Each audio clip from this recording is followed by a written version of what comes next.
Le ferry finalisa le rendez-vous et accosta. Des attaches se déployèrent pour arrimer sa coque à celle bien plus vaste du Leonora Christina. Les robots dirigeant cette ultime manœuvre, des unités informatiques combinant les fonctions de capteurs à celles d'actionneurs, amenèrent les sas à s'accoler en un parfait baiser. Plus tard, on leur demanderait bien davantage. Les deux chambres étant vidées, leurs valves externes se retirèrent, laissant la voie libre au tube de plastique qui forma un seau étanche. Après repressurisation, le système de contrôle s'assura de l'absence de fuite. Une fois le feu vert donné, les valves internes s'ouvrirent. Raymond se déharnacha, flottant au-dessus de son siège. Il parcourut du regard la section passagers. Norbert Williams, le chimiste américain, débouclait lui aussi son harnais.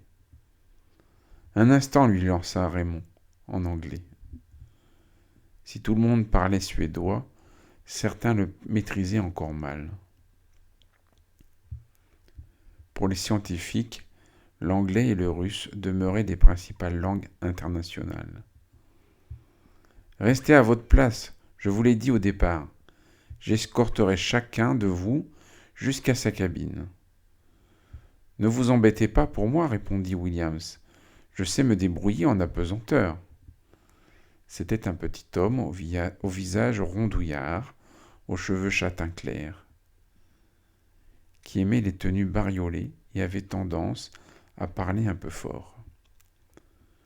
Vous avez tous reçu un entraînement, je le sais, reprit Raymond. Mais seule l'expérience permet d'acquérir les bons réflexes. Et vous n'en êtes pas encore là. Bon, on risque de se cogner aux cloisons. Et alors ? Alors, un accident est toujours possible. Peu probable, d'accord, mais possible. Mon devoir est de les éviter. Et ma décision est de vous conduire à vos cabines, où vous demeurerez jusqu'à nouvel ordre. William s'empourpra. Écoutez, Raymond. Les yeux gris acier du gendarme se braquèrent sur lui. C'est un ordre, dit-il, en détachant ses mots. Et j'ai l'autorité pour le faire respecter. Ne commençons pas ce voyage par un incident. Williams reboucla son harnais. Il avait des gestes exagérément secs, des lèvres pincées. Quelques gouttes de sueur s'envolèrent de son front pour flotter dans l'allée. Les plafonniers fluorescents les faisaient scintiller. Raymond s'adressa au pilote par l'interphone. Lui ne monterait pas à bord de l'astronef, mais s'en éloignerait dès qu'il aurait déchargé sa cargaison humaine. Est-ce qu'on peut ouvrir les volets ? Nos amis pourraient profiter de la vue pendant qu'ils attendent d'embarquer. Allez-y, répondit la voix, il n'y a aucun danger. Et puis, ils ne reverront pas la terre de sitôt, pas vrai ? Raymond annonça la nouvelle. Des mains impatientes pressèrent les boutons appropriés, relevant les panneaux qui protégeaient les hublots en glasil. Raymond se mit au travail. Le quatrième passager à escorter s'appelait Chi Yueng Heiling. Elle était tournée dans son harnais pour se placer face au hublot. Ses doigts étaient plaqués au glasil. « C'est à vous, s'il vous plaît, dit Raymond. Elle ne réagit pas. Miss Chikuen, ajouta-t-il, en lui tapant sur l'épaule. À votre tour. Oh, c'est comme si on l'arrachait à un rêve. Ses yeux étaient mouillés de larmes. Je vous demande pardon, j'étais perdu. Une aube nouvelle se levait sur les deux bâtiments joints.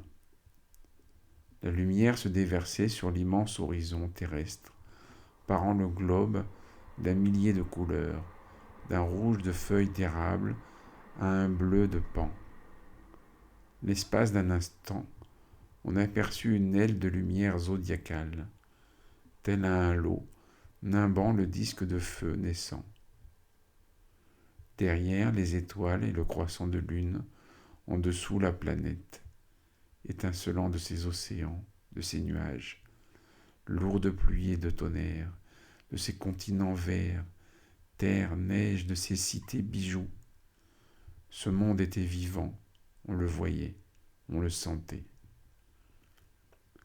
Shi Yuan s'escrima sur ses boucles. Ses mains semblaient trop menues pour les actionner. C'est à regret que je quitte, murmura-t-elle en français. Repose en paix, Jacques.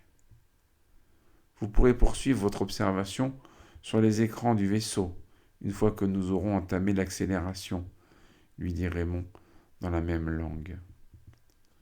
Entendre parler français sembla la remettre d'aplomb. Alors nous serons sur le départ, dit-elle, mais avec un sourire cette fois.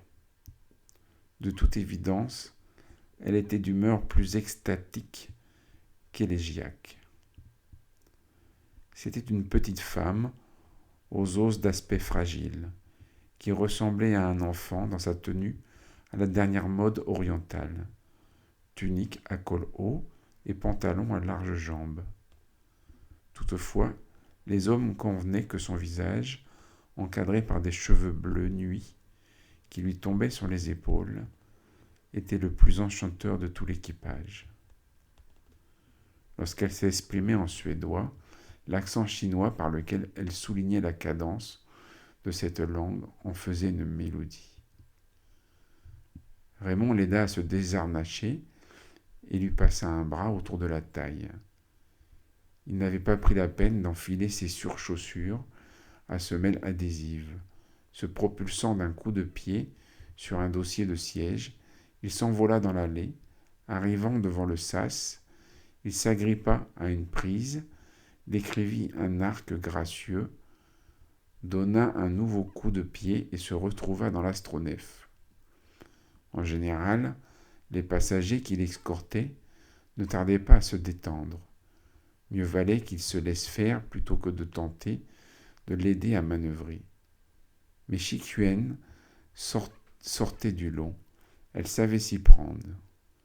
Bientôt, leur progression devint une danse rapide et dynamique. En tant que planétologue, elle n'avait pu manquer d'acquérir une bonne expérience de la chute libre. Ce fut un périple exaltant, même si tous deux savaient pour quelle raison. La coursive sur laquelle donnait le sas traversait plusieurs couches concentriques de magasins. Une protection supplémentaire pour le cylindre placé sur l'axe de symétrie de l'appareil, où logeait l'équipage. Des ascenseurs permettent de transporter le matériel vers la poupe et la proue en mode accélération. Mais les escaliers en vis, qui couraient parallèlement à leur puits, seraient sans doute utilisés plus souvent. Raymond et Shi Yuan empruntèrent l'un d'eux pour rallier le quartier de l'équipage, depuis le pont placé au centre de masse, dévolu aux machines électriques et gyroscopiques. Ils se hissaient le long de la rampe sans jamais toucher une marche. Vu la vitesse qu'ils avaient adoptée, ils étaient un peu grisés par la force centrifuge et la force de Coriolis. Et il n'est guère